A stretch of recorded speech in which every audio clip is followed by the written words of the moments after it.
Bonjour mesdames, bonjour messieurs. On va commencer. On va essayer de se réchauffer en regardant à l'intérieur de la Terre, si j'ose dire.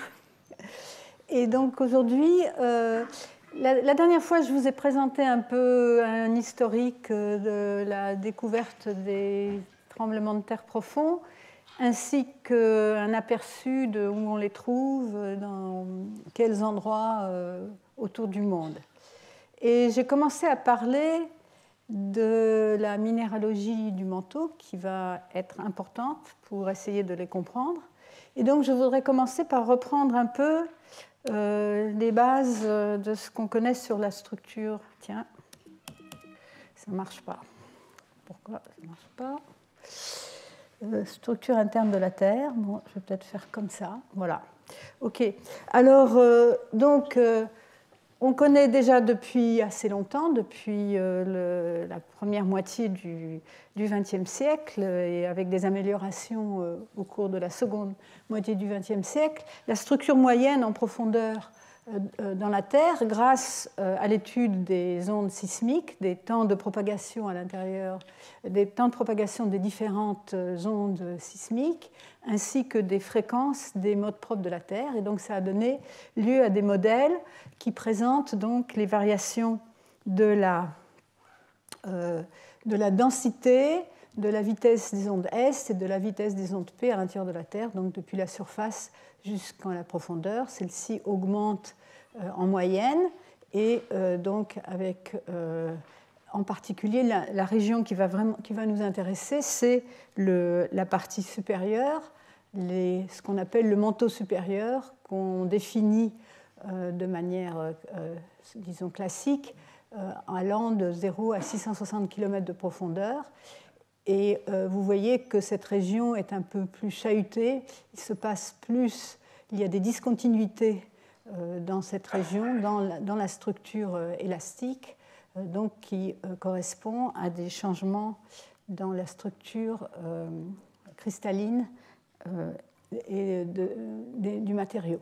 Alors, la sismologie nous donne les paramètres élastiques. On confronte ça avec les informations produites par les expériences à haute pression et haute température sur les minéraux pouvant exister dans le manteau et dans la Terre. Et donc, on sait déjà, c'est bien établi que le manteau est formé de silicates et le noyau pratiquement en majorité de fer, un alliage de fer, avec notre graine solide. Donc, nous allons nous concentrer sur cette région-là. Et donc, j'ai commencé à parler de ça la dernière fois en vous indiquant que le manteau supérieur, très particulièrement, est formé en grande partie, plus de 50%, d'olivine. Et cette olivine, qui donc fait partie des roches, qui est un composant important puisqu'elle constitue en fraction de volume plus de 50%. Ici, vous avez donc ce dessin qui est un peu... il y a beaucoup de choses dessus. En fraction de volume et en fonction de la profondeur dans la Terre, vous avez les différentes proportions de phases donc minéralogiques dans le manteau. Et donc, on distingue le manteau supérieur, ici, jusqu'à 670 km de profondeur, dans lequel la phase olivine, il y a ensuite le grenat, le clinopyroxène et l'orthopyroxène qui constituent les autres phases majeures dans le manteau supérieur. Mais l'olivine donc subit des transformations de phase, la première à 410 km, la seconde vers 520 km de profondeur et la troisième à environ 660 km de profondeur. Ce sont des transformations de phase qui correspondent à l'augmentation de la température et de la pression, mais surtout à des changements de structure cristalline vers des structures plus compactes, donc dues à l'augmentation de la pression. Et donc il y a le manteau supérieur. Le manteau inférieur, on n'en parlera pas beaucoup, mais peut-être un peu. Les séismes les plus profonds qu'on observe semblent coïncider, mais pas tout à fait, avec cette discontinuité qui est en moyenne de 660 km, mais qui peut fluctuer de plusieurs dizaines de kilomètres suivant l'endroit où on se trouve, et en particulier suivant qu'on est dans des courants chauds ou des courants froids. Je voulais simplement, je ne parlerai plus du manteau inférieur, mais je voulais simplement indiquer ici. Ah oui, donc la zone de transition, c'est la zone dans laquelle l'olivine donc subit ces transitions de phase. Et simplement pour noter que la perovskite, qui est donc le composant principal, la perovskite de magnésium, qui est la composante principale du manteau inférieur, a récemment été trouvée donc, sous forme naturelle dans un météorite et, donc, en Australie.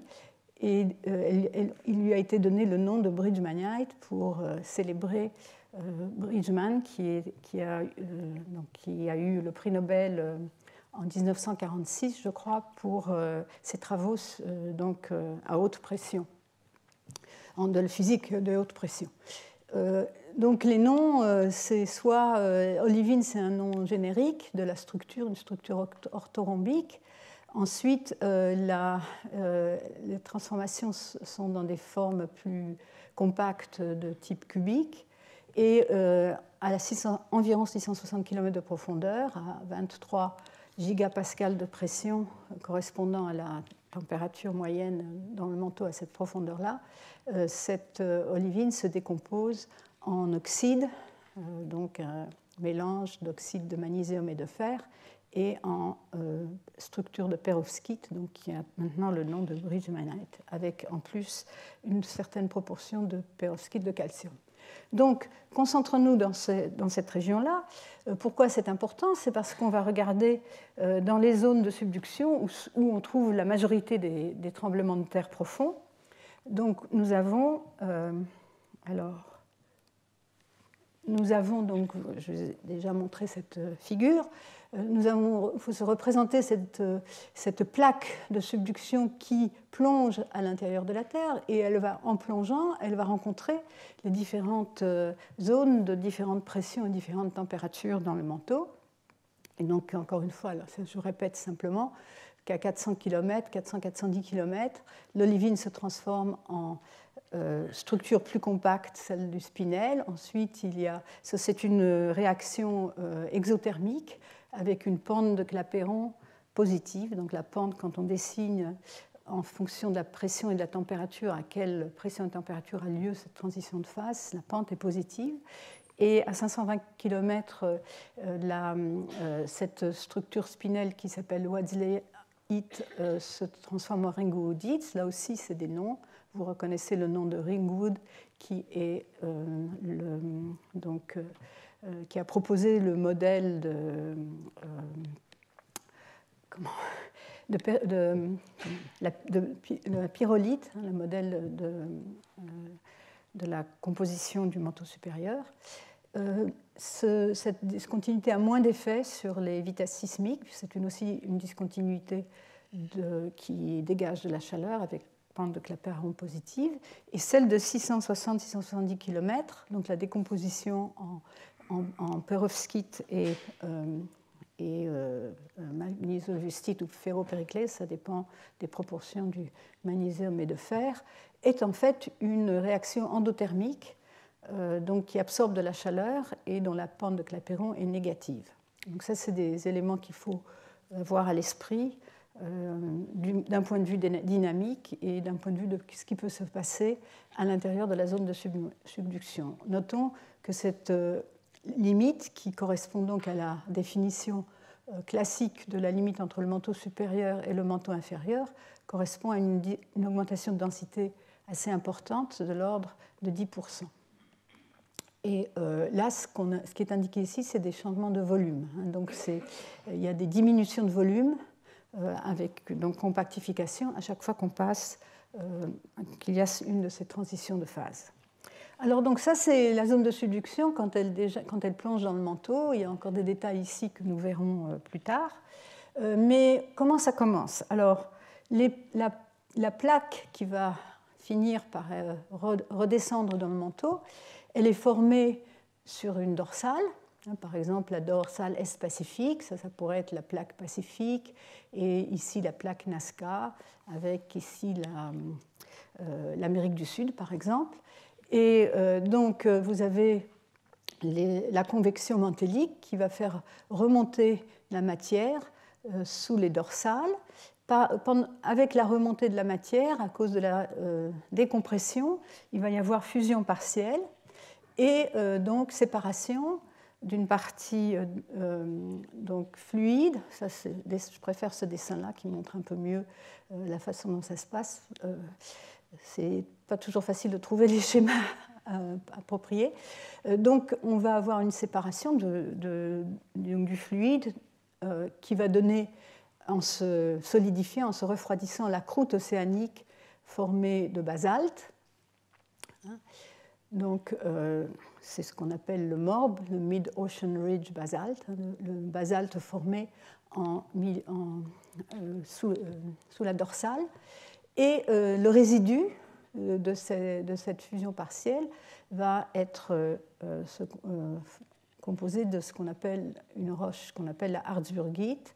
Et en fait, quand on regarde en profondeur, donc, la croûte sera d'environ 5 km quand elle arrivera en zone de subduction, et la lithosphère environ d'épaisseur de 80 à 100 km, donc partie rigide au-dessus de la partie convective du manteau. Et donc, il y a encore une structure plus fine avec une partie inférieure de la lithosphère qui a subi moins de fusion partielle, et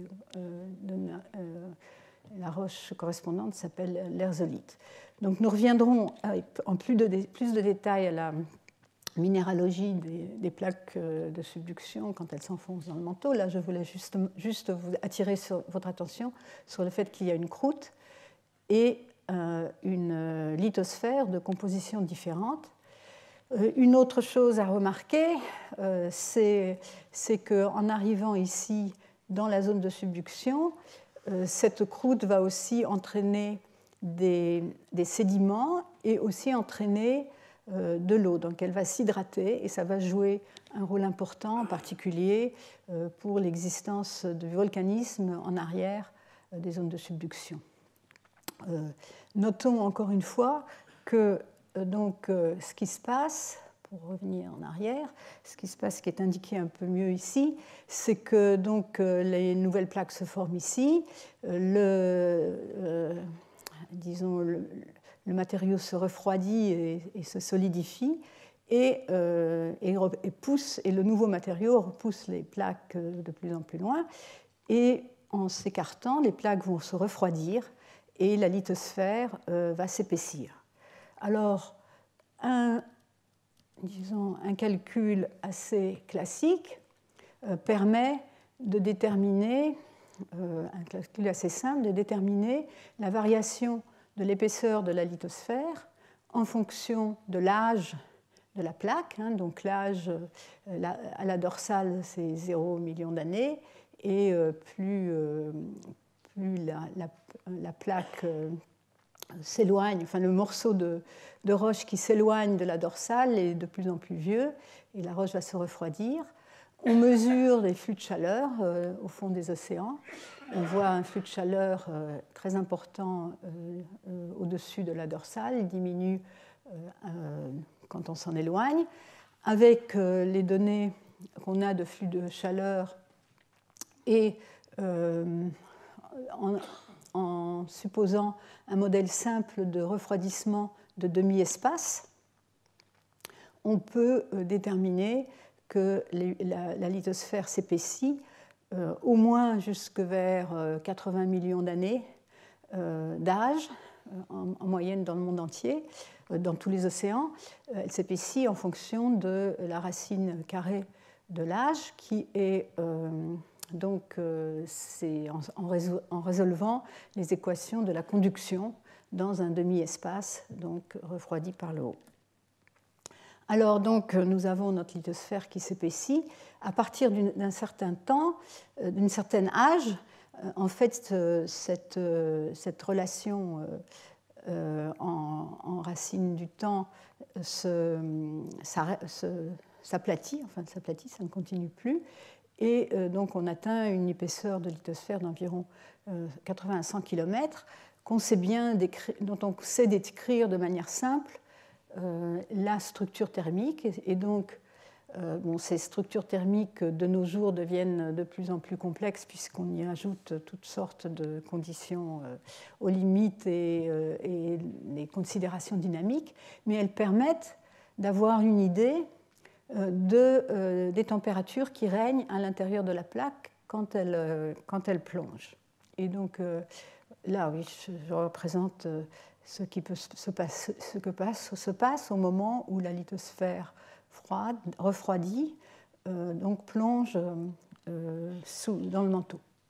Donc on regarde ça de plus près et on s'aperçoit, c'est un modèle parmi d'autres, mais on voit que les températures augmentent assez rapidement à l'intérieur du manteau de la Terre. On voit qu'en dehors de la zone de subduction, les températures moyennes à 100 km atteignent environ presque 1300-1400 degrés Celsius.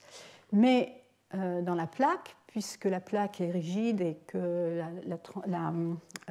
le transfert de chaleur se passe essentiellement par conduction, nous allons avoir un centre de la plaque qui va rester plus froid que la moyenne. Et vous voyez que même ici à 100 km de profondeur et même à 200 km de profondeur, vous pouvez avoir des différences de température de 500 à 600 degrés entre l'intérieur ou le centre de la plaque et le manteau ambiant.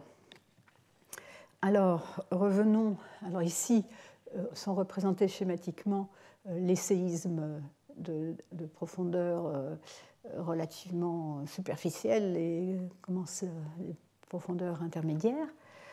On peut comprendre, comme je vous ai expliqué la dernière fois, l'existence de sismicité dans les premiers 50 km de profondeur par la rupture dans des milieux cassants. Mais comme je vous ai expliqué, le domaine de la fracture cassante est limité en pression et température, correspondant à pas tellement plus que 50 km de profondeur, étant donné les températures, ici la variation de température en fonction de la profondeur dans la Terre, et ce qu'on peut supposer des vitesses de déformation à l'intérieur du manteau, qu'on ne connaît pas très précisément, mais qui sont sans doute plus proches de 10 puissance moins 15 par seconde de déformation, donc vitesse de déformation, que de 10 puissance moins 7 par seconde, qui est ce qu'on peut atteindre expérimentalement de nos jours. Alors donc, la question... donc voilà, alors pour les séismes ordinaires, alors ce que je vais appeler les séismes ordinaires, ça va être les séismes de profondeur ordinaire, de profondeur inférieure à 50 km. J'éviterai le mot de séismes crustaux, puisqu'on trouve aussi dans certains endroits des séismes qui sont en dessous de la limite entre la croûte et le manteau, mais qui sont encore à des profondeurs raisonnables du point de vue de la fracture. Donc pour ces séismes-là, on peut consulter par exemple le livre de Scholz écrit en 2002. Dans quelles conditions se produit-elle ?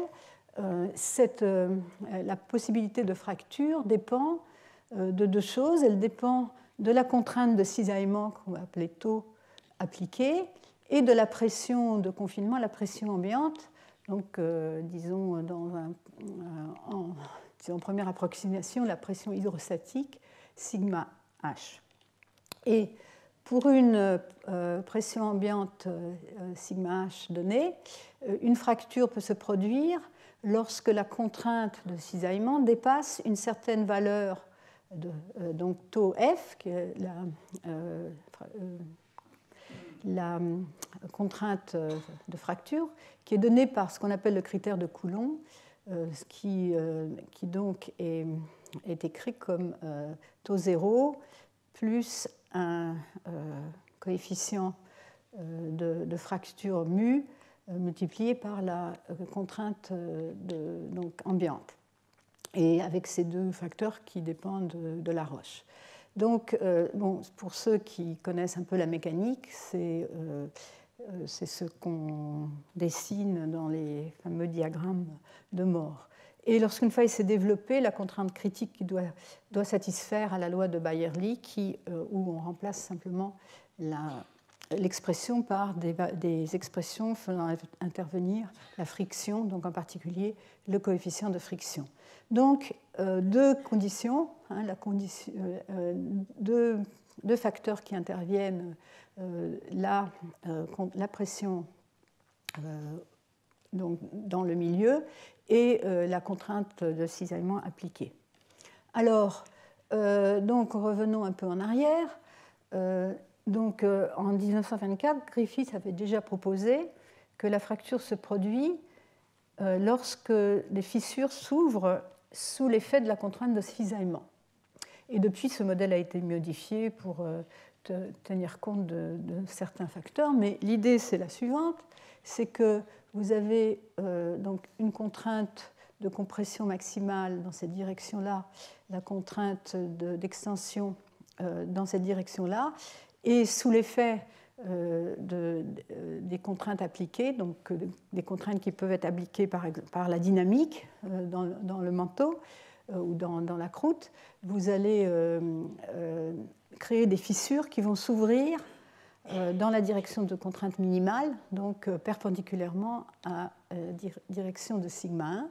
Et ces fissures vont avoir tendance à s'élargir puisqu'on va avoir une concentration de contraintes d'extension donc au bord de ces fissures. Et donc elles vont pouvoir s'élargir et se rejoindre. Et c'est comme ça qu'on peut avoir une fracture disons, non microscopique, une fracture de taille macroscopique qui va s'orienter avec disons, une direction qui sera plus ou moins dans la direction, enfin inclinée, mais pas trop par rapport à la direction de compression maximale. Donc ça, c'est le modèle, disons, très simplifié, mais qu'on peut garder à l'esprit pour les tremblements de terre ordinaires, dans le domaine où la fracture est acceptable. Alors pourquoi ça ne marche pas pour les séismes intermédiaires et profonds? C'est tout simplement que lorsqu'on arrive à des profondeurs importantes, disons de 100 km, hein, pour donner une idée, la pression hydrostatique, donc la pression ambiante, sous l'effet du poids des roches, est déjà de 3 à 23 gigapascales. Par exemple, on peut faire un calcul tout simple, à 200 km, hein, là, on va calculer ρGH, donc ρ étant la densité, de l'ordre, donc c'est en ordre de grandeur, 3 à 10 puissance 3 kg par mètre cube donc, dans le système universel, G de l'ordre de 10 mètres par seconde au carré, et la profondeur H, ça va être 200 10 puissance 3 mètres, 200 km. Et donc, quand on fait ce calcul-là, on obtient 6 10 puissance 9 pascal, soit 6 gigapascal à 200 km de profondeur, environ. Ça donne une idée. Et donc, puisque le critère de fracture, tel qu'il est écrit, implique que les contraintes de cisaillement pour avoir de la fracture doivent être du même ordre de grandeur, ce genre de contrainte serait énorme. On peut dire que c'est plus ou moins de nombreux ordres de grandeur plus grands que ce qu'on estime pouvoir être raisonnable à l'intérieur de la Terre. Et donc ce type de contrainte ne pourrait pas persister, donnerait lieu à de l'écoulement plutôt que de la fracture. Et donc les séismes ordinaires, eux, on peut, enfin, c'était visible sur le schéma que je vous ai présenté avant, semble correspondre à des températures maximales de soit 600 degrés. Alors si je regarde ce schéma tout simple, donc pas très précis, 600 degrés, on voit que c'est ici, et donc peut-être jusqu'à 100 km en poussant un peu, mais pas plus profond. Alors donc il a fallu proposer des mécanismes différents pour ces séismes plus profonds. Et donc la première chose à laquelle on a pensé tout de suite, dès qu'ils ont été, disons, documentés ou découverts, c'est les processus liés à cette transformation de phase qui, en moyenne, se produit à 400 km de profondeur, la transformation de phase de l'olivine en structure spinelle, donc de l'olivine de structure orthorhombique en spinelle de structure cubique. Et donc la première idée, c'est que les séismes seraient provoqués par la transformation de phase elle-même. Mais la transformation de phase, elle implique un changement de volume, une implosion. Le volume diminue.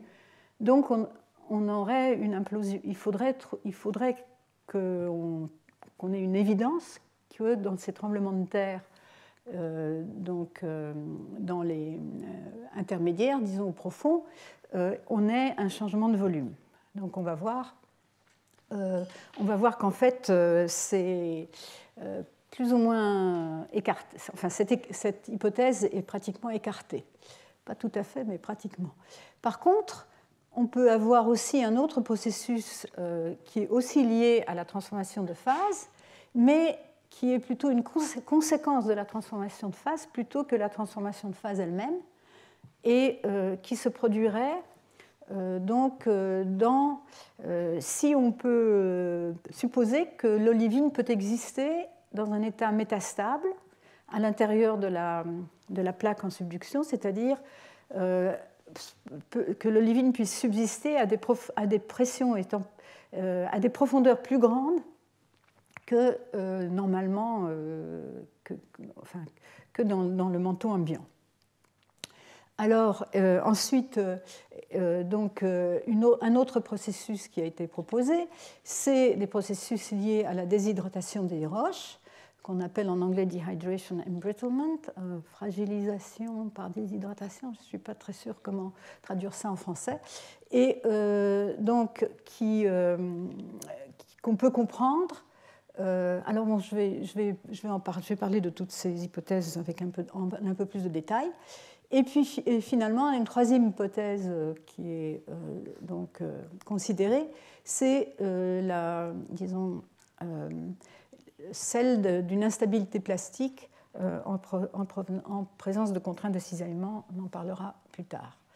Et enfin, des processus liés à la présence de fluides qui, disons, se rapprochent de celles liées à la déshydratation, mais ce n'est pas forcément de l'eau. Alors, je vous rappelle, j'ai montré déjà ce schéma, c'est les statistiques, combien de séismes par an il y a en moyenne dans le monde en fonction de la profondeur. Ce qui a été distingué ici, c'est la zone de sismicité de Tonga-Kermadec, parce que c'est celle qui est la plus abondante en séisme. Et donc, on peut faire des statistiques dans cette région sans rassembler dans le monde entier. Mais disons qu'on voit à peu près la même chose quand on fait une moyenne globale que quand on a fait uniquement sur Tonga-Kermadec. C'est que vous avez une diminution du nombre de séismes depuis la surface jusque vers 300 km de profondeur, qui est de diminution exponentielle, environ 10 puissance moins h par 120 km, où h est la profondeur, et ensuite un minimum, et puis de nouveau un pic de sismicité avec en particulier des très gros séismes vers la base de ce pic, entre 600 et 680 km de profondeur. Et donc on peut penser, ça je l'avance tout de suite, que c'est ce vers quoi on se dirige actuellement, disons, dans les discussions actuelles, c'est qu'en fait le processus qui donne lieu au séisme de profondeur intermédiaire, qui est cette région-là, est peut-être pas le même que celui qui donne lieu celui des séismes profonds. Ça, c'est une question ouverte, mais disons que c'est un peu l'ambiance actuelle des raisonnements appliqués. Alors, donc l'existence des transitions, donc encore un petit peu d'espoir, l'existence des transitions de phase dans l'olivine avait été proposée déjà donc en 1936 à la suite d'observations sismiques indiquant la présence de discontinuité de vitesse dans le manteau supérieur. Ça a été beaucoup, donc, et sur la base aussi d'observations de transition de phase de la structure olivine, mais dans un analogue, dans une structure analogue à celle de du silicate de magnésium qui est l'olivine et qui serait le germanate. Donc on remplace le silicium ici par le germanate. Et cette roche-là existe, ce minéraux-là existe à la pression ambiante sous deux formes cristallographiques, l'une qui est semblable à celle de l'olivine, donc une structure orthorhombique, et l'autre structure cubique plus dense. Donc à l'époque, on n'avait pas accès directement aux expériences dans l'olivine du manteau, dont les transitions de phase se produisent à beaucoup plus haute pression.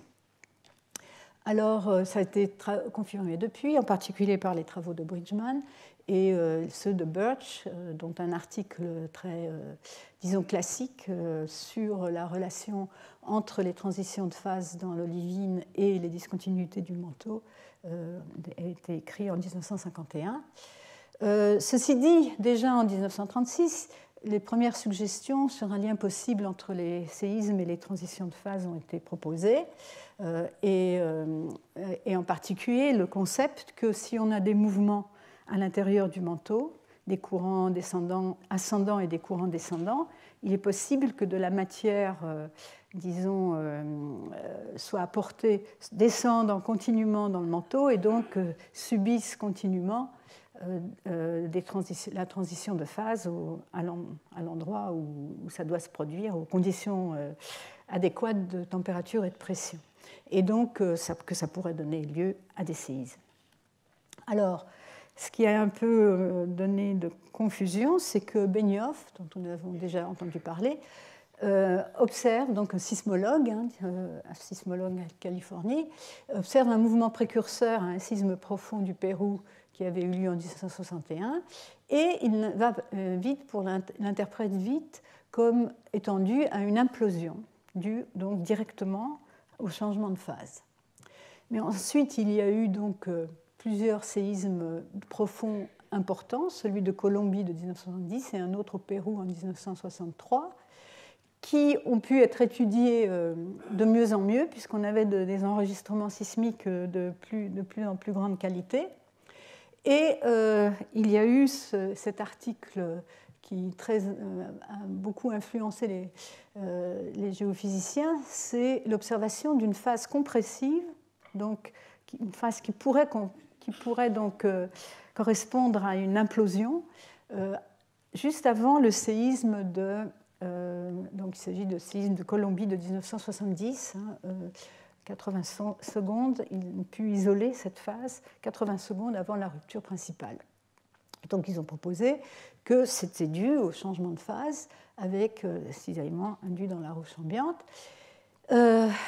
Mais en même temps, déjà dans les années 60, il a été proposé qu'en fait, si une transition de phase provoque un séisme, cette phase doit être déjà dans un état métastable. Sinon, cette transformation ne se produirait qu'à la vitesse permise par les variations de température et des pressions. Et il y a eu beaucoup de travaux sur la cinétique de ces transitions de phase, dont en particulier mon collègue Poirier ici a contribué dans les années suivantes.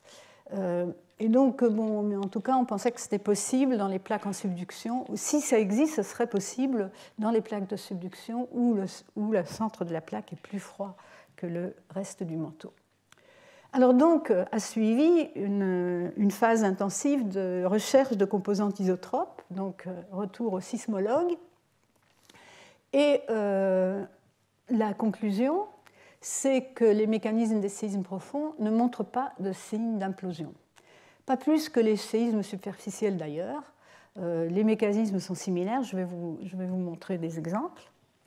Et il y a d'autres disons, arguments qui ont été aussi avancés contre cette hypothèse, qui est qu'on observe des ondes S, des ondes de cisaillement, des ondes de volume de cisaillement de grande amplitude, qui est incompatible avec une implosion, parce qu'une implosion pure ne donnerait lieu qu'à des ondes de compression, qu'à des ondes P. pas d'onde de cisaillement. Alors, et puis un troisième argument qui est que les séismes profonds se produisent souvent au même endroit ou presque au même endroit. Or, on peut penser qu'une fois que la transformation de phase a été faite, on n'aurait pas lieu d'avoir de séisme au même endroit. Alors, je vais faire un petit aparté ou un petit, disons, rappel de comment on représente une source sismique. Dans une source sismique, il n'y a pas de mouvement de matière. Il y a le déplacement d'un bord de la faille par rapport à l'autre, mais il n'y a pas de déplacement de la roche dans son volume d'observer. Et donc il faut un système de force qui annule ceci, et donc on pense à un système soit un dipôle, donc de forces opposées, dont la résultante est nulle. Si ces forces sont séparées, si l'origine de ces forces est séparée d'une distance d, vous allez avoir un couple de forces qui va créer une rotation. On n'a pas de rotation, donc ce qui a été ce à quoi on a pensé, c'est un double couple de forces qui donc permet de représenter le champ de déplacement observé pendant un glissement sismique sur une faille équivalent. Et vous voyez, dans ce cas-là, on n'a pas de rotation, on n'a pas d'extension, on n'a pas... voilà. Donc, un couple de forces, qu'on appelle le double couple, enfin un double couple de forces. Et les doubles couples de forces, il peut y en avoir dans différentes directions, en 3 dimensions. Et donc, ça va permettre de définir... Un seul couple de forces va être défini par une composante MIJ dans un référentiel cartésien qui définit l'orientation, donc dans la direction d'orientation, et la direction de séparation, donc MIJ. Et donc, il en faut 3. En tout, il en faut 6, mais comme il y a des symétries, on définit donc le tenseur des moments avec 6 éléments, 6 éléments indépendants. Ceux qui sont sur la diagonale, c'est ceux qui correspondent au cas où les forces sont dans l'axe, donc soit l'axe 1, soit l'axe 2, soit l'axe 3. Et M1,2, M1,3 et M2,3 correspondent au cas où les forces sont donc décalées et suivant l'axe dans la direction et du décalage. Donc vous allez en avoir comme ça en tout 6. Et bon, il y a 6 éléments indépendants par symétrie qu'on peut montrer par conservation du moment cinétique. Donc par exemple, si vous avez une faille, donc là je parle d'un séisme ordinaire, un séisme donc par exemple crustal, une faille verticale avec un glissement en décrochement, décrochement dextre ici, dans la direction x1, ou sinistre dans la direction 2 ou 3, 2 ici. Et donc ça va être représenté par un tenseur de moment dans un référentiel orienté comme ceci, où tous les éléments sont nuls sauf 1, 2 et 2, 1. Où en plus il y a l'amplitude qui est le moment sismique que je vous ai présenté la dernière fois, qui est défini comme le produit du module de cisaillement, la surface de rupture, donc la longueur par la largeur sur la surface de rupture, et le déplacement moyen, donc cette quantité-là, sur la rupture. Je note au passage l'ambiguïté fondamentale dans l'interprétation des données sismologiques. On ne sait pas, à partir de la détermination du tenseur des moments, est-ce que la rupture s'est produite sur une faille dextre dans cette direction-là ou sur une faille sinistre. Dextre, ça veut dire que quand vous êtes sur ce bord-là de la faille, l'autre bord se déplace vers la droite, et sinistre, c'est l'inverse. La faille de San Andreas, par exemple, c'est une faille dextre en Californie. Alors, bon, ça c'est dans un référentiel x, y, z, mais on peut aussi diagonaliser cette matrice en faisant tourner le référentiel pour mettre en évidence les directions des axes principaux de compression P et de tension T, et obtenir une forme qui va être comme ceci, où vous allez avoir sur la diagonale donc une matrice diagonale, une matrice diagonalisée, avec donc une trace, la trace étant la somme des valeurs sur la diagonale nulle. Et donc ça, c'est pour un double couple parfait, c'est ce que je vous ai décrit par exemple pour ce mouvement sur une faille verticale avec mouvement horizontal, vous allez avoir une trace nulle.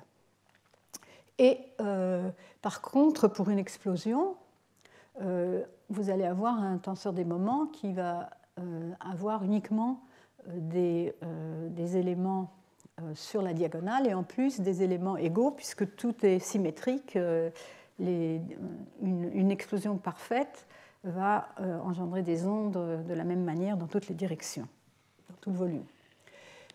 Si la source est mixte, on peut décomposer le tenseur des moments en une somme qui comprend une source isotrope, c'est-à-dire une explosion ou une implosion, parce qu'une implosion c'est la même chose mais avec des signes opposés, des signes négatifs, et donc une somme d'une source isotrope et une source pour laquelle la trace est nulle, parce que là la trace n'est pas nulle, et on peut décomposer cette partie-là aussi en la somme d'un double couple et ce qui reste, qui est ce qu'on appelle le CLVD, le Compensated Linear Vector Dipole. Alors là, j'ai trouvé un dessin, mais qui n'est pas très clair, je l'ai remarqué, montrant comment la radiation se produit. Donc, vous regardez dans toutes les directions comment vous allez avoir des compressions ou des dilatations. Dans le cas d'une explosion ou d'une implosion, vous allez avoir soit des compressions, soit des dilatations. Quand vous êtes un observateur éloigné, vous allez voir le matériel se compresser vers vous ou s'écarter de vous partout de la même manière. Pour un double couple, vous allez avoir un système en cadran, avec un cadran, je vais l'illustrer encore mieux dans la diapo suivante, où vous allez avoir des compressions, un cadran avec des dilatations, un cadran avec des compressions, un cadran avec des dilatations.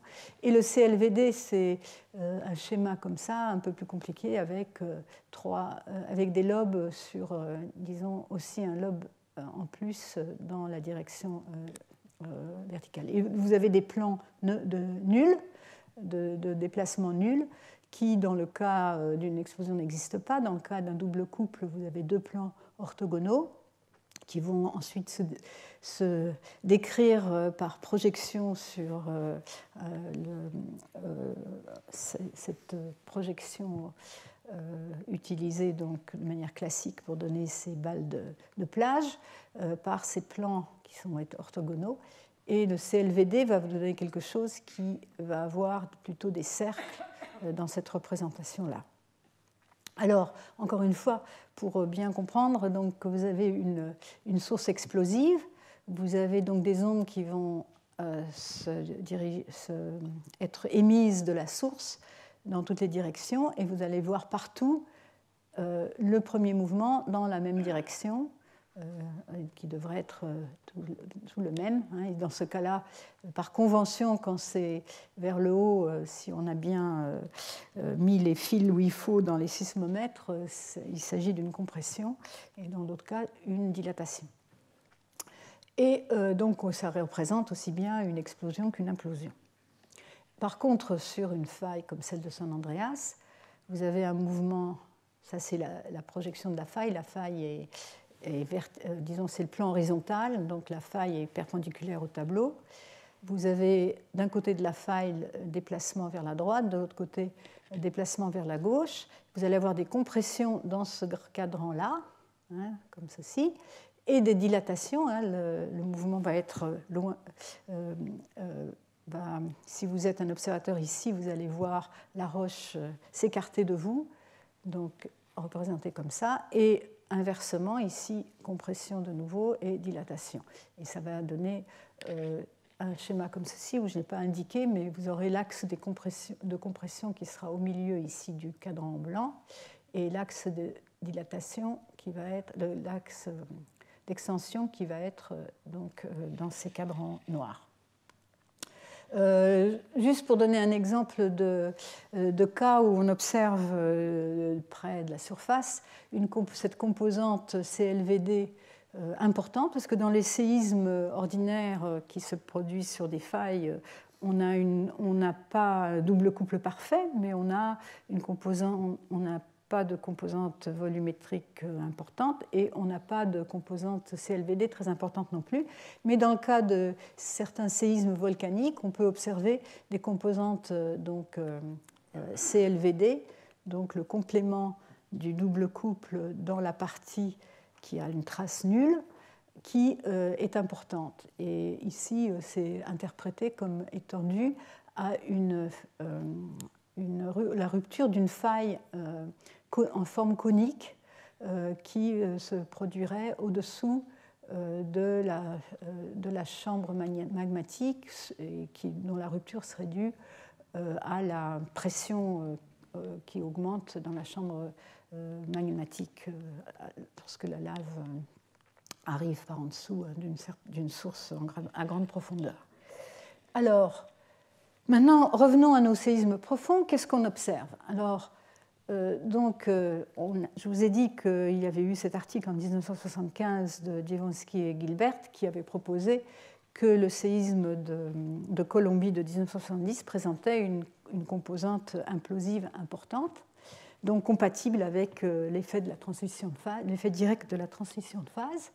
Mais dans les années qui suivirent, il y a eu un certain nombre d'études, et en particulier celle-ci de Kawakatsu en 1996, un chercheur japonais de Tokyo, qui a montré que sur la base d'études 19 très forts séismes, donc très forts de moments sismiques supérieurs à 10 puissance 19, donc magnitude 7, disons, et plus grande, qui a montré que pour tous ces séismes, ne trouvait pas de composantes isotropes, hein, donc de composantes soit d'explosion ou d'implosion importante, donc plus grande que la 1 sigma, ça c'est l'erreur de mesure, hein, donc insignifiante. Alors ici, il y a des symboles différents pour les plus gros séismes et certains séismes profonds qui présentent une composante CLVD importante. Et quelle que soit la nature de ces séismes, quel que soit donc le caractère de ces séismes, il n'y a pas de composante implosive importante. Et ça, c'est les mesures donc, de Dziewonski et Gilbert pour le séisme de Colombie et le séisme de Pérou qu'ils avaient étudié donc, en 1974. J'avais dit 75, c'est 1974. Alors, cet auteur aussi a montré, donc ça c'est ce qu'avait trouvé Dziewonski et Gilbert, donc séisme de Colombie, séisme de Pérou, donc représenté par nos schémas représentatifs symboliques, enfin pas tout à fait symboliques, mais disons qui nous permettent de voir directement le mécanisme. Et donc, ils avaient obtenu une très grande... Donc là, ici, ils décomposent le tenseur des moments en différentes composantes. La composante double coupe est ici, et la composante isotrope est ici. Et vous voyez que pour les deux séismes, la composante isotrope était assez importante, pas vraiment négligeable, ni ici ni là. Disons que ça, c'est ça la conclusion de leur étude. 43,8% de composantes isotropes pour le séisme de Colombie et un peu moins, 20%, donc avec un signe moins pour indiquer l'implosion pour le séisme du Pérou. Et par contre, Kawakatsu a repris ses études qui avaient été faites à partir de l'analyse des modes propres, des spectres de modes propres de la Terre, donc des données d'ondes de très longue période. Et quand ils ont repris, en fait, ils ont repris ces données, ils ont trouvé, eux, qu'ils pouvaient réduire la composante isotrope à moins de 2%. Et donc ça c'est le schéma correspondant, ça c'est l'article d'origine et le nouveau schéma dans l'article de Kawakatsu. Et donc la composante isotrope était négligeable, par contre ils avaient une composante double coupe très importante. Bon, ça c'est des composantes parce que c'est pas en cartésien, c'est en système sphérique, de coordonnées sphériques, donc c'est Rθ, Rφ et θφ, les composantes en prenant les angles donc, dans la définition d'un référentiel sphérique. Et donc, dans cette étude, Froelich, donc, dans son livre de 2006, a comparé les composantes isotropes telles qu'ils avaient été déterminées par Kawakatsu en 1996, donc la composante isotrope, l'amplitude de la composante isotrope par rapport à la composante double coupe dans une échelle logarithmique ici, donc 0,01, 0,1, 1, 10. Et donc les 19 séismes profonds étudiés par Kawakatsu comparés à ce qu'on observe pour des explosions nucléaires qui, elles, contiennent une proportion très grande naturellement d'explosions, pas implosion en général. Ce n'est pas parfait parce que ces explosions ont lieu, surtout les explosions souterraines, dans un milieu complexe et donc il y a aussi des composantes non isotropes qui vont apparaître, mais on voit quand même que celles des séismes profonds sont vraiment toutes petites en comparaison et inférieures à l'erreur de mesure qu'on peut avoir à notre époque. Alors tout ça c'est très bien et donc on peut conclure. Par contre, il y a un article qui vient de paraître par mon collègue Émile Ocal qui a étudié le séisme d'Okhotsk, donc le plus gros séisme profond observé donc, depuis qu'on a des instruments fiables, donc ce séisme de 2013. Il l'a comparé à celui le plus gros séisme le mieux étudié jusque-là, celui de Bolivie de 1994, pour lequel on n'avait pas trouvé de composantes isotropes donc importantes.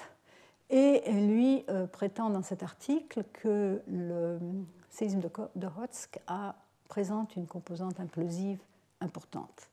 Alors ça, c'est un article qui vient de paraître et je pense qu'il va venir présenter ses travaux comme poster à notre workshop dans 3 semaines.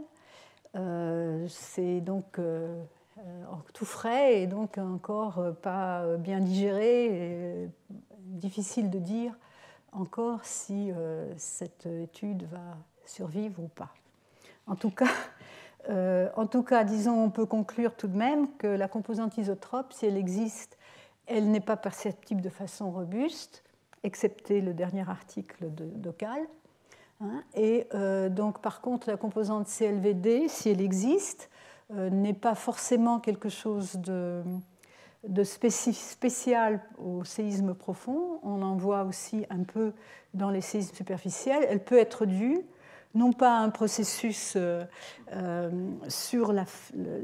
processus lié directement, disons, à la façon dont se produit le glissement sur la faille, mais à une certaine complexité de la source. Par exemple, si vous avez des ruptures sur plusieurs failles plus ou moins en même temps, ou bien dû au milieu dans lequel se produit le séisme, qui peut être très hétérogène, voire anisotrope, et donc lorsqu'on l'observe à grande distance, va donc perturber ou polluer, disons, la pureté du mécanisme double couple. On y reviendra à un moment ou à un autre. Alors revenons à l'idée donc quand même de la transformation de phase, mais maintenant cette idée de plutôt que la transformation de phase va déclencher le séisme sans être directement la cause.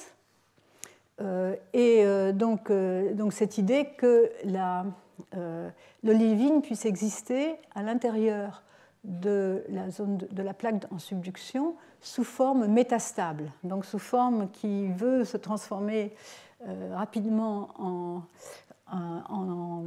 spinel, en phase spinel, si les conditions sont bien remplies.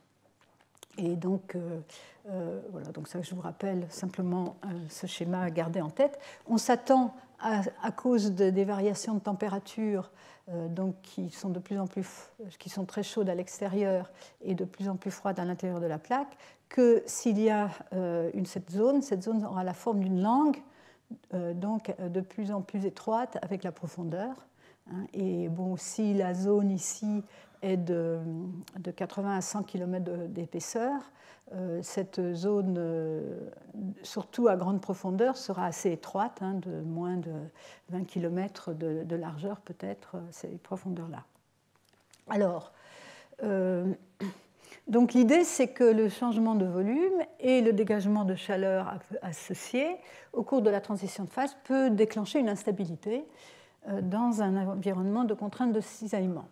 Alors, ça a été proposé dans les années 80. Les auteurs principaux, c'est Steve Kirby et ensuite Green et Burnley, qui ont fait des expériences à haute pression et qui ont fait des expériences eux-mêmes dans le germanate de magnésium, toujours, pour donc, un système analogique à l'olivine dans le silicium, pour observer la transformation de l'olivine spinel, et ont proposé un modèle de sismogénèse à haute pression qui fait intervenir un modèle d'auto-organisation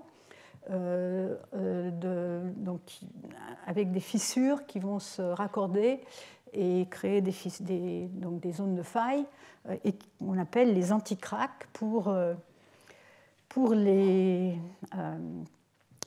distinguer des cracks normaux des séismes superficiels. Ce genre de modèle peut expliquer certaines similarités et différences entre les séismes superficiels et profonds, et il souligne en particulier que ce genre de rupture se produit tel qu'ils l'ont observé dans un domaine étroit de température, en dehors duquel le matériau se comporte comme un matériau ductile, comme on disons, conçoit à ces profondeurs et à ces pressions et températures-là. Et donc, en fait, ce qui se passe, selon eux, c'est ce qu'ils ont observé dans leurs expériences, c'est la formation de fissures en forme de lentilles qui sont remplies de phases spinelles, donc la matrice est de phase olivine, et à l'intérieur de ces lentilles, au départ microscopiques, la phase spinelle se forme avec des grains de très petite taille, et elles se forment, ce qui est donc intéressant, elles se forment dans une direction perpendiculaire ou quasi perpendiculaire à l'axe de compression maximum. Alors, voici c'est de leur article de 1989. En fonction de la pression et de la température, qu'est-ce qu'ils ont observé? Ils ont observé 3 régimes différents. Donc la transition de phase ici, olivine-spinel, et ici ils sont donc dans le domaine qui pourrait correspondre à celui des séismes profonds, avec un domaine étroit de température où ils ont observé l'apparition de ces fissures et de ces failles. Donc ça, c'est des dessins montrant le matériau qu'ils observent. Ça, c'est le plus intéressant. Ils voient ces lentilles de spinel autour. Le noir, c'est de l'olivine, et le blanc, c'est du spinel. Il y a aussi du l'orthopyroxène quelque part. Et elles sont dans cette direction-là principalement, vous voyez, et la direction de compression maximale est perpendiculaire. Alors, ce qu'ils proposent donc, c'est qu'à cause de la diminution de la taille des grains au cours de la transformation, ils vont engendrer des instabilités qui elles-mêmes localisées, mais qui vont pouvoir donner lieu à des séismes. Et donc, ils vont contraster la sismogénèse classique, donc une ouverture d'une fissure de mode 1, donc en extension. La fissure est en extension, on compresse et donc on ouvre des fissures dans la direction opposée, qui vont donc donner lieu à des zones de faille plus ou moins parallèles à la direction de compression. Et par contre, dans ce cas-là, le cas lié à la transformation de phase, on a une situation un peu différente où l'axe de compression maximale est dans cette direction-là, donc plutôt que par là, et on a une formation de lentilles de cette phase qui va croître parce qu'on va avoir la compression très forte concentrée au bord. Et ça va donner lieu à des fissures qui vont se raccorder, puisqu'elles vont grandir grâce à cette concentration de contraintes, et donc vont avoir une orientation différente par rapport aux axes de compression. Et c'est ce qu'on appelle l'anticraque. Voilà. Alors, cette explication est attrayante pour les séismes profonds, donc, puisque c'est là qu'on s'attend à voir de l'olivine sous forme donc métastable, pas tellement à plus faible profondeur, même 350 km, c'est déjà assez conservateur comme profondeur. Et c'est attrayant parce que ça pourrait expliquer la profondeur maximale des séismes autour de 680 km. On peut imaginer que cette olivine en état métastable ne peut pas subsister à de très très grandes profondeurs, et donc ça s'arrête à un moment donné. Mais on peut se demander comment cela peut expliquer la présence de très gros séismes loin du cœur de la plaque en prolongement de l'axe de plongement, comme par exemple ici les séismes qui ont eu lieu cette année. Bon, ce n'est pas très clair ici, mais je vous l'avais montré la dernière fois. Vous avez cette zone de subduction qui est illuminée par la sismicité, donc au Fidji-Tonga, ici, donc on est dans le sud-ouest du Pacifique, en fonction de la profondeur, et puis la plaque est manifestement déformée, mais vous avez un de ces séismes, par exemple, qui se trouve loin de ce cœur de plaque. Alors, il faudrait que l'olivine subsiste sous forme métastable, non seulement ici, dans cette région-là, mais qu'elle tourne aussi jusque à grande distance, donc dans cette zone-là, ce qui paraît un petit peu, qui me pose à moi un peu de difficulté en tout cas. Alors, ceci dit, c'est une hypothèse intéressante et qui a de la valeur. Et donc, les sismologues ont essayé de voir si on peut mettre en évidence cette langue d'olivine métastable, donc à l'intérieur de la zone de subduction. Alors, il faut pour ça des études très précises, des études à haute résolution. Et l'étude peut-être la plus remarquée, ou la plus convaincante en un sens, c'était celle, encore une fois, de Kawakatsu et son collègue Yoshioka en 2011, qui a profité de l'existence d'un réseau très très dense de sismomètres sur les îles du Japon, le Japon a toujours été très en avance du point de vue de l'instrumentation sismique, puisqu'ils ont toujours eu des séismes importants. C'est une considération importante pour le peuple japonais. Et il y avait eu le séisme comment s'appelle ce port en 1995, le séisme de Kobe, qui a donc ravivé l'intérêt, qui a amené beaucoup de crédit pour la géophysique, en particulier la sismologie. Et donc ils ont instrumenter à fond les îles japonaises en instruments sismiques, en instruments fond de puits, en stations GPS pour mesurer la déformation. Et la même chose s'est produite, bien sûr, après le séisme de 2011, le séisme de Fukushima, qui a, lui, donné lieu à une instrumentation qui est encore en développement, mais qui est très impressionnante, au large des côtes du nord du Japon. Ça, c'est un aparté. Mais donc, c'était pour expliquer ce qu'on voit ici. Ici, ce qu'on voit, c'est le résultat d'une étude donc de très haute résolution d'ondes converties à des discontinuités. Donc, vous avez des stations à la surface de la Terre. Là, c'est une coupe.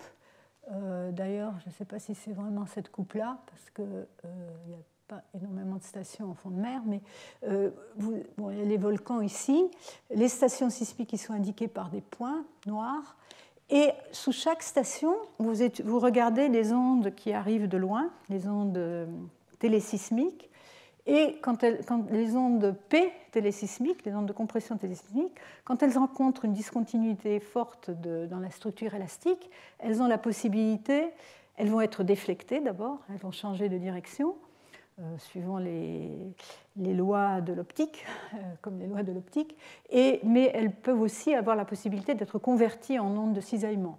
Et ça a donné lieu à une technique qui s'appelle la technique des fonctions récepteurs, receiver functions en anglais, qui permettent donc d'imager la localisation de ces discontinuités de manière assez précise. Alors ça ne donne pas la variation absolue des vitesses, mais ça donne la position des discontinuités, leur variation latérale. Alors bien sûr, il faut tenir compte des variations de vitesse dans le volume pour faire ça de manière précise. Mais disons que, voilà. Alors donc ici, beaucoup de stations. Dans chaque station, ils font un profil de cette détection de conversion. Et on peut ainsi, en les alignant, voir les discontinuités principales. Ici, on les voit très bien, celles de 410 km ici et celles de 660. Elles sont vraiment très clairement visibles. Elles correspondent à des augmentations de vitesse quand on s'enfonce. Et ça, c'est indiqué par la couleur rouge. Ces couleurs n'indiquent simplement est-ce qu'on passe de vitesse lente à des vitesses rapides ou de vitesse rapide à vitesse lente. Donc, ensuite, ici, ce qu'on voit en rouge en haut, ça doit être le MO, donc la limite entre la croûte et le manteau. On voit d'autres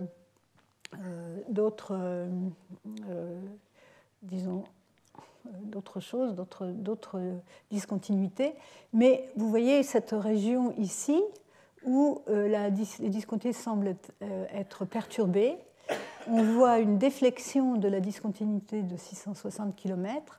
Ici, c'est un gros plan. Enfin, ce n'est pas vraiment un gros plan, mais c'est l'échelle en profondeur a été dilatée pour mieux mettre en évidence cette déflexion. Alors, comme la discontinuité de 660 km est associée avec une transition de phase endothermique, on s'attend à ce que si on traverse une zone froide, cette discontinuité va avoir lieu à plus grande pression, donc à plus grande profondeur. Donc ça, c'est bien dans la bonne direction. Par contre, ça couvre une distance de 500 km qui est plus que ce qu'on pense être l'épaisseur de la plaque. Mais en tout cas, vous voyez, on distingue peut-être un peu aussi que cette discontinuité-là est élevée ici, mais elle est très perturbée. Et encore une fois, puisque celle-là est exothermique, on s'attend que si on est dans une zone froide, la zone froide qui serait la zone de subduction qui est ici marquée dans cette coupe qui correspond à peu près à la même région, mais ça c'est un modèle tomographique qui montre les vitesses dans le volume, si vous voulez, c'est tout à fait différent comme image et comme convention. Le bleu indique des vitesses plus rapides, donc du matériau plus froid, et le rouge indique des vitesses plus lentes, donc du matériau plus chaud.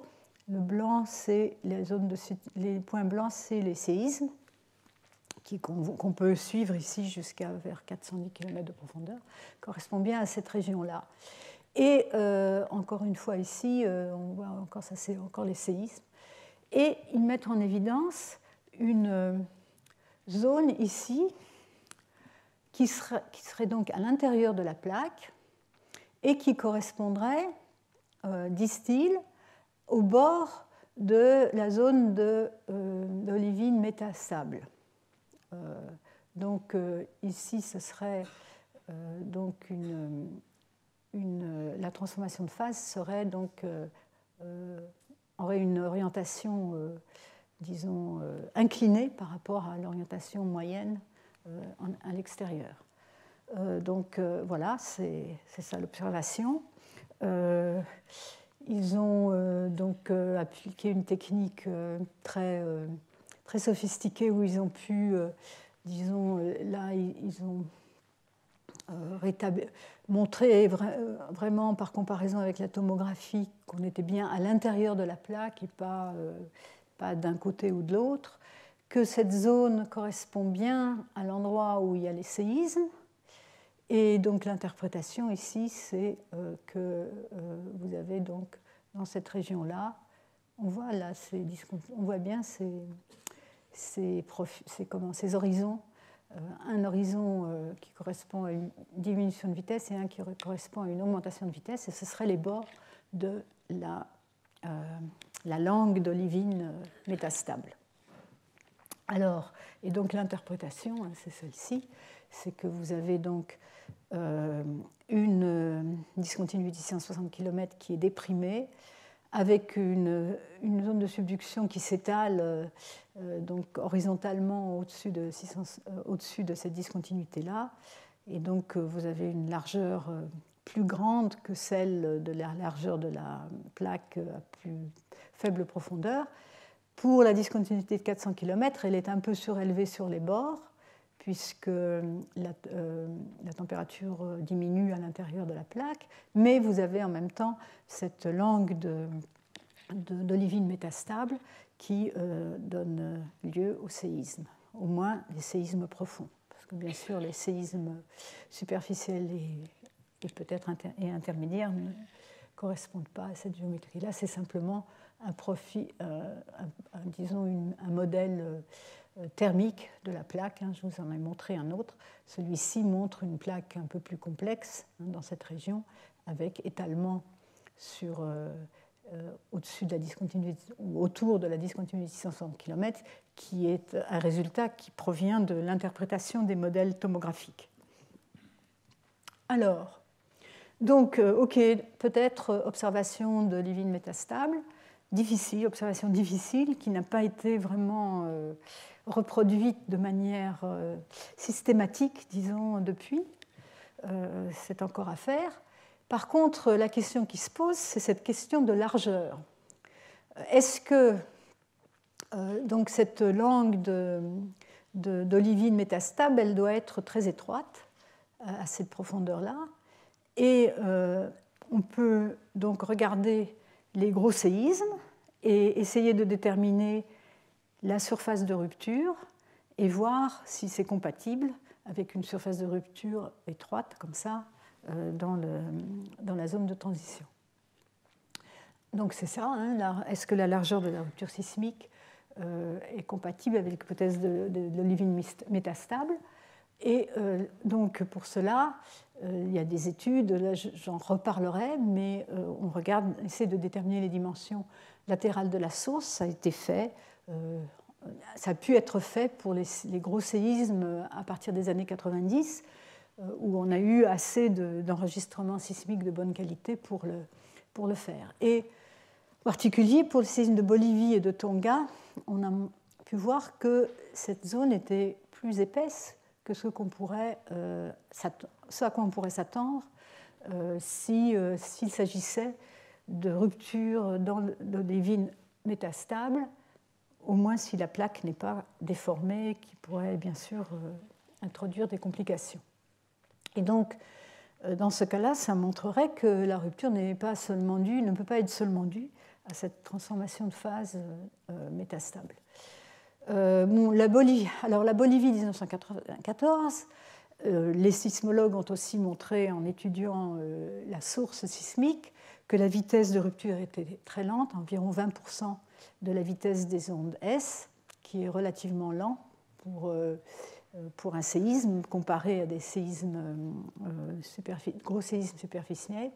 Aussi, donc, cette étude de Kanamori et al., je ne sais pas si je vais la regarder en détail, mais il a montré que le rendement sismique était faible. Le rendement sismique, c'est le rapport de l'énergie radiée sismiquement à l'énergie totale, et ce qui dégagé, ce qui veut dire qu'une grande partie est dégagée, non pas sismiquement, mais sous forme de, disons, de friction et donc de dégagement de chaleur. La chute de contrainte était importante, et donc ils ont proposé que le processus de rupture est contrôlé par de la fusion induite par le cisaillement. Une fois la rupture initiée, ils ne disent pas comment on l'initie, mais la fusion qui l'accompagne va encourager le glissement qui va conduire à un séisme géant.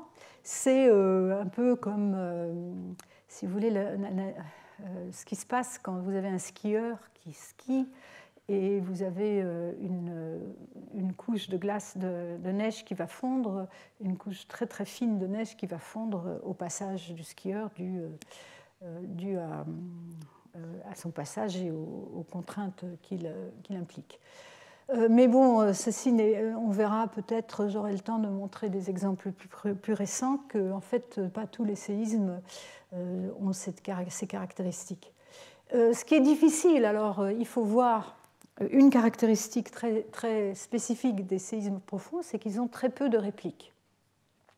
Certains n'ont pas de réplique, certains n'ont qu'une seule réplique, et la proportion de ceux qui ont plusieurs répliques n'est pas énorme, surtout,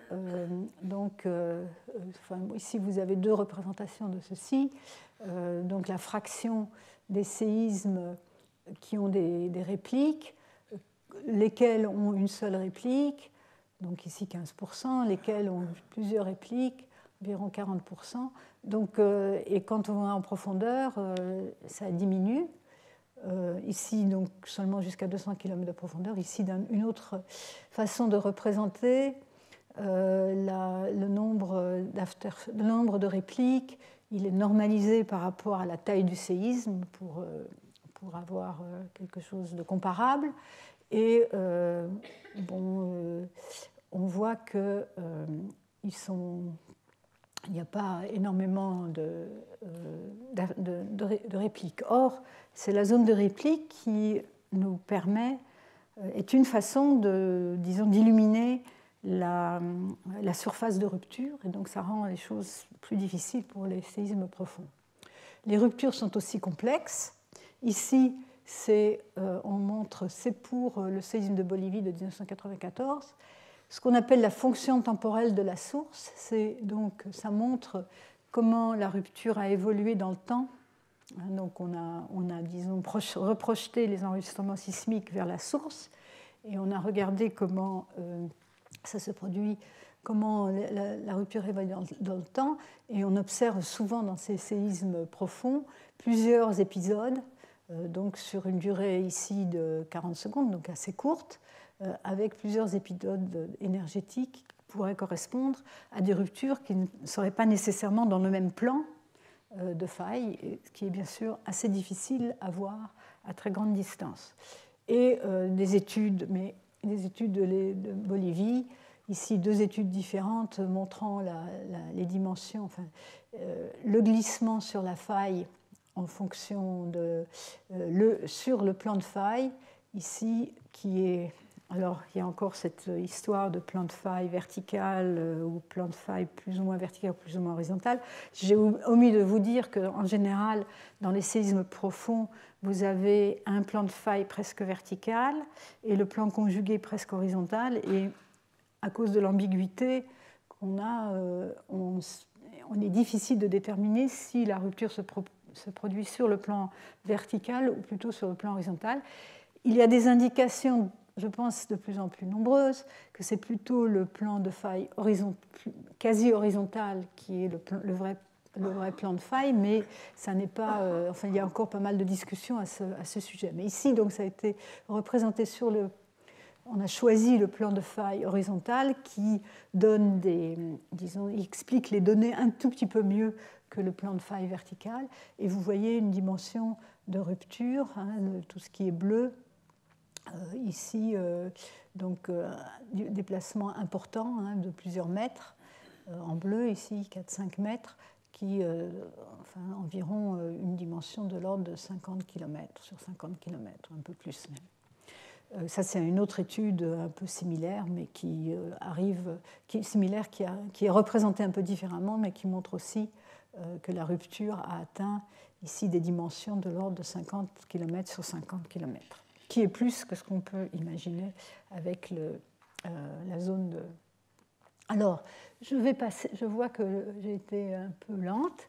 Je ne vais pas vous soumettre à ces calculs, à des calculs, mais parce que j'avais prévu, mais simplement pour dire que pendant le glissement, une fois que vous avez initié le glissement, la surface de la faille peut s'échauffer et peut conduire jusqu'à la fusion. Et il y a eu des estimations théoriques permettant de montrer que vous pouvez chauffer la surface de la rupture de 1000 degrés Celsius ou plus, qui peut être suffisant pour la fusion. Et en fait, il y a des observations dans les roches, dans certaines zones, où on observe la présence de pseudotachyllites qui sont des produits de fusion dans des zones de faille. C'est disons une roche qui est très comme du verre, qui est amorphe. Donc on n'observe pas très souvent, mais on observe quand même dans la nature. Donc ceci n'est pas forcément impossible, d'ailleurs n'est pas impossible non plus dans le cas des failles superficielles. Et donc une fois que la rupture est utilisée, la fusion réduit la friction et favorise le glissement de la faille. Alors Kanamori et al. A regardé ça, ils ont fait ces calculs ils ont documenté le caractère dissipatif du processus à la source du séisme de Bolivie, un rendement sismique de 0,036, donc très peu de radiation sismique par rapport à la, chaleur dégagée, une vitesse de rupture lente, 1 km par seconde, j'avais dit 2, je crois, 20% de la vitesse des ondes S, une énergie thermique dégagée équivalente à celle de l'éruption volcanique du mont St. Helens de 1980.